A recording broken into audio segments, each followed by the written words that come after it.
Letjen Purnawirawan Sintong Panjaitan, Soeharto menjadikan militer sebagai penindas rakyat.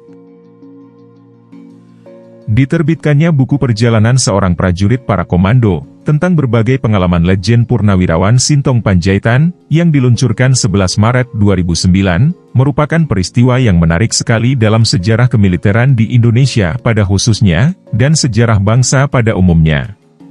Letjen Sintong Panjaitan adalah mantan Panglima Kodam Udayana, yang sesudah dicopot oleh Presiden Soeharto sekitar tahun 1991, kemudian menjadi penasehat militer di staf khusus Presiden Habibie. Buku setebal 520 halaman yang ditulis oleh wartawan senior Hendro Subroto ini, bukan merupakan biografi Sintong Panjaitan, dan juga bukan autobiografi, melainkan serangkaian pengungkapan berbagai masalah yang terjadi di kalangan TNI, khususnya Angkatan Darat, yang berkaitan dengan sejumlah peristiwa politik penting di negeri kita. Dari berbagai reaksi publik, lewat pers atau internet, setelah terbitnya buku ini nampak dengan jelas, bahwa munculnya buku ini di masyarakat merupakan peristiwa yang shocking, atau mengejutkan, yang buntutnya bisa panjang dan mempunyai dampak yang tidak kecil di kalangan militer pada khususnya.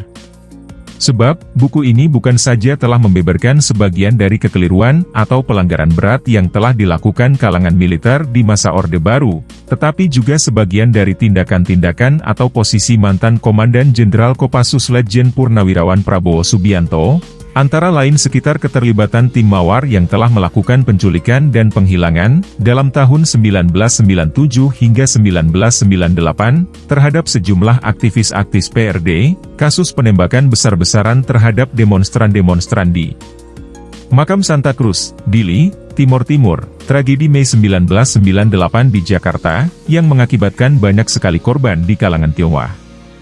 Apa yang dikemukakan oleh Letjen Purnawirawan Sintong Panjaitan dalam buku ini, mengenai berbagai kasus Prabowo menjadi makin menarik, dihubungkan dengan pencalonan diri Prabowo sebagai Presiden RI dalam pemilihan yang akan datang.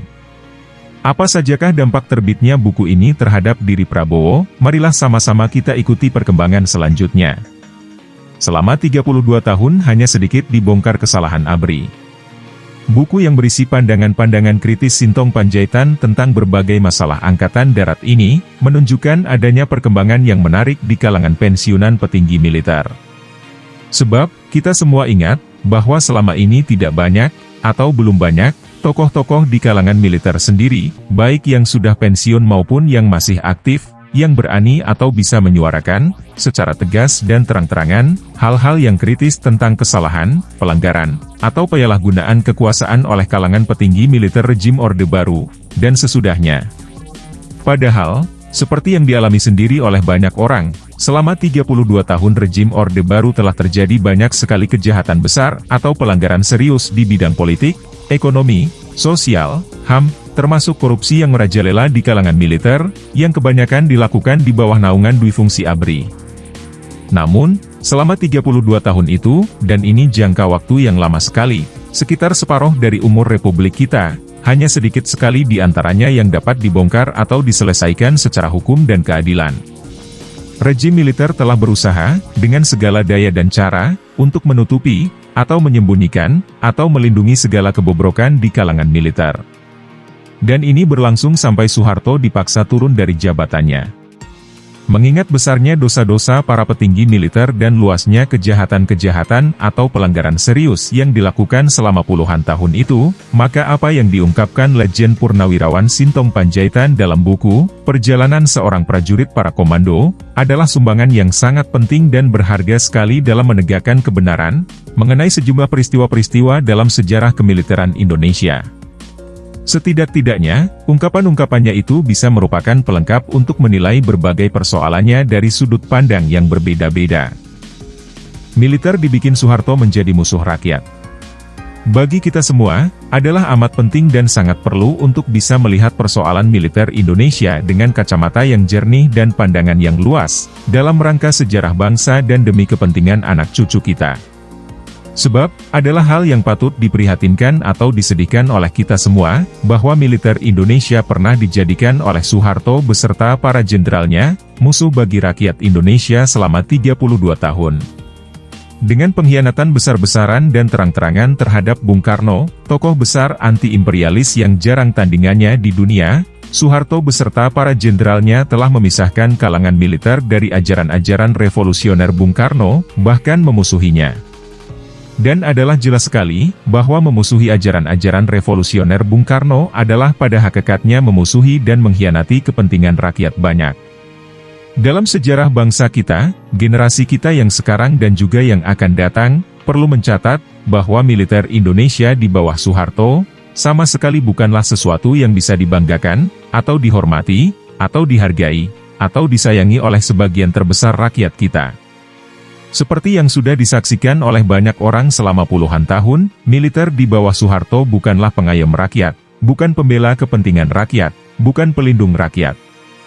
Perlu sekali ditulis dalam sejarah bangsa Indonesia, untuk bisa dilihat oleh anak cucu kita di kemudian hari, bahwa diktatur militer Soeharto adalah aib terbesar bangsa kita, dan dosa terberat yang tidak boleh terulang lagi untuk kedua kalinya. Sintong Panjaitan, Agus Wirahadikusumah dan Saurip Kadi. Dari sudut pandang inilah, nampak pentingnya peluncuran buku yang berisi sebagian pandangan Letjen Purnawirawan Sintong Panjaitan, tentang berbagai persoalan Angkatan Darat, termasuk masalah-masalah yang berkaitan dengan segi-segi gelap kasus Prabowo, yang pernah menjadi komandan pasukan Kopassus dan Panglima Kostrat. Berbagai ungkapannya tentang Prabowo ini merupakan bahan tambahan yang berguna bagi kita semua, untuk melihat sosoknya sebagai capres dan tingkah lakunya dari macam-macam segi. Sumbangan Letjen Purnawirawan Sintong Panjaitan juga menambah deretan pengkritik kesalahan-kesalahan pimpinan militer di bawah Soeharto, yang pernah diajukan, dalam kadar yang berbeda-beda dan latar belakang yang berlain-lainan pula, oleh antara lain almarhum Letjen Agus Wirahadikusumah, mantan Panglima Kostrat, dan Maijen Purnawirawan Saurip Kadi, asisten teritorial KSAD. Letjen Agus Wirahadikusumah dipandang oleh banyak kalangan sebagai reformis di bidang militer, berpikiran kritis tentang kesalahan dan kekurangan ABRI, dan menyuarakan soal-soal yang dianggap tabu oleh kebanyakan jenderal-jenderal lainnya. Bersama-sama dengan petinggi militer lainnya, antara lain Maijen Saurip Kadi, dalam tahun 2000, ia telah membuat heboh di kalangan tingkat tinggi militer, dengan adanya pertemuan-pertemuan di rumahnya, yang melahirkan dokumen bulak rantai. Kegiatan Letjen Agus Wirahadikusumah dan Maijen Saurip Kadi untuk mengadakan reformasi di kalangan TNI ini, ditentang oleh banyak jenderal lainnya, yang setia dan patuh kepada segala perintah atau politik Soeharto. Pentingnya karya-karya kritis para petinggi militer. Karena besarnya desakan para jenderal pendukung Soeharto inilah, akhirnya baik Letjen Agus Wirahadikusumah maupun Maijen Saurip Kadi dikotakan, atau dicopot dari jabatannya. Letjen Agus Wirahadikusumah kemudian wafat, dalam tahun 2001, dengan mendadak di rumahnya. Sedangkan Maijen Saurip Kadi menekuni pengamatan bidang politik dan kenegaraan. Karya Maijen Saurip Kadi yang terkenal adalah bukunya, TNI Angkatan Darat, Dahulu, Sekarang dan Masa Depan, yang diterbitkan oleh Grafiti, Pusat Studi Masalah-Masalah Militer, dalam tahun 2000. Dalam buku ini, ia telah mengungkap dengan cukup berani banyak kesalahan atau pelanggaran TNI Angkatan Darat selama Orde Baru. Akhir-akhir ini, tahun 2008, Maijen Purnawirawan Saurip Kadi menerbitkan buku, Mengutamakan Rakyat, 228 halaman, cetakan huruf kecil, yang merupakan karya penting seorang mantan petinggi militer yang kritis terhadap berbagai praktek Orde Baru, dan juga banyak mengajukan pikiran-pikiran baru mengenai pengelolaan negara dan pemerintahan, yang menguntungkan kepentingan rakyat banyak. Dibandingkan dengan karya-karya para mantan petinggi militer lainnya, karya Maijen Purnawirawan Saurip Kadi ini termasuk yang paling berani, paling menyeluruh mengenai banyak persoalan penting negara dan bangsa kita dewasa ini.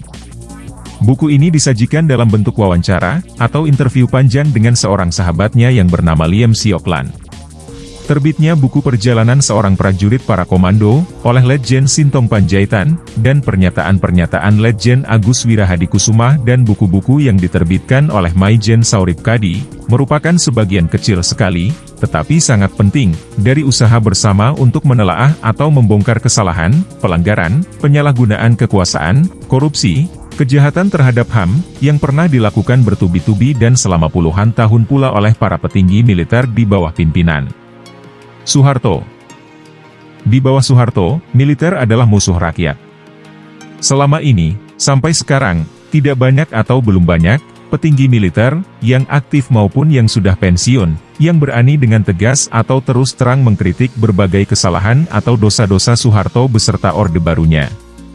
Padahal, sejak lama selama puluhan tahun, melalui kediktatoran militernya yang sangat kejam, bengis, dan kadang-kadang menyerupai fasis, Soeharto dan para jenderal pendukungnya, telah melakukan berbagai kejahatan serius atau pelanggaran besar di bidang politik, sosial, ekonomi, yang membuat sengsaranya sebagian terbesar rakyat Indonesia. Kejahatan, pengkhianatan, pelanggaran, penyalahgunaan kekuasaan oleh Soeharto beserta para jenderal pendukungnya, tidak saja dilakukan terhadap Bung Karno berikut pendukung-pendukungnya, terutama golongan kiri, termasuk PKI, melainkan juga terhadap semua orang yang berani menentang atau tidak setuju dengan politik dan tindakan-tindakannya. Karena itu, tidak salahlah kalau ada kalangan atau golongan yang mengatakan, bahwa pada hakikatnya atau pada dasarnya, selama pemerintahan di bawah Soeharto, militer adalah penindas rakyat. Atau, bahwa militer adalah musuh rakyat. Soeharto telah menjadikan militer sebagai alat penggebuk rakyat.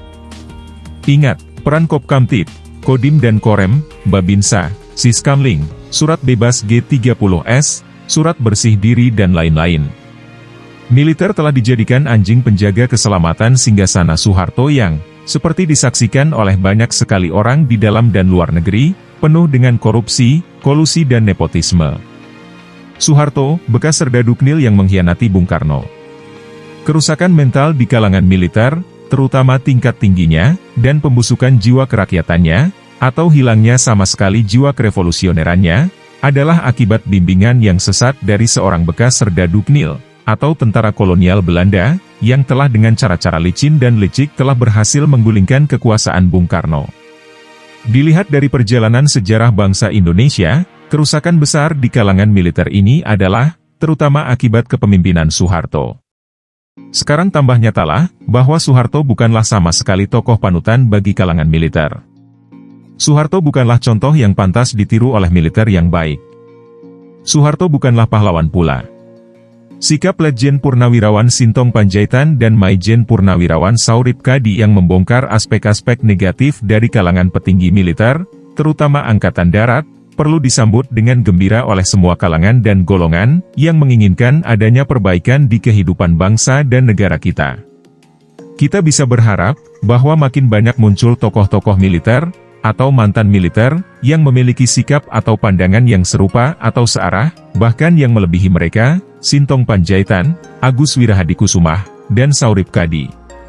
Perkembangan situasi di Indonesia dewasa ini sudah dengan jelas menunjukkan, bahwa diperlukan adanya makin banyak tokoh-tokoh militer, atau mantan, yang berani dengan tegas, terang-terangan, dan jelas-jelas mengajukan kritik tajam, atau umpatan dan hujatan, terhadap berbagai kesalahan besar atau dosa-dosa berat yang dibikin Soeharto beserta para jenderal pendukungnya. Hal yang semacam ini sangat diperlukan, karena banyak persoalan-persoalan parah dan gawat yang terjadi sekarang ini, adalah justru bersumber pada kesalahan-kesalahan Orde Baru, yang diwarisi sampai sekarang. Terus membongkar Orde Baru untuk mengadakan perubahan. Dewasa ini makin jelas bagi kita semua, bahwa perubahan fundamental atau perbaikan negara dan bangsa kita, tidak bisa dilakukan tanpa membongkar habis-habisan atau melenyapkan sisa-sisa berbagai politik Orde Baru, yang masih diteruskan oleh sebagian besar tokoh-tokoh, baik yang militer maupun sipil. Perubahan atau perbaikan negara dan bangsa kita, termasuk perubahan atau perbaikan di kalangan militer, hanya bisa dilakukan dengan bersikap tegas melawan segala politik yang anti rakyat, yang anti ajaran-ajaran revolusioner Bung Karno, yang dijalankan oleh para pendukung Soeharto selama puluhan tahun. Dari sudut ini jugalah, kita anggap sangat penting munculnya lebih banyak lagi tokoh-tokoh militer lainnya, yang bersedia mengutarakan pendapat yang kritis, yang membongkar segala aspek-aspek yang negatif dari kalangan militer, baik yang terjadi selama Orde Baru maupun sesudahnya, sampai sekarang. Ini demi untuk kebaikan kalangan militer sendiri, maupun untuk kepentingan bangsa dan negara kita.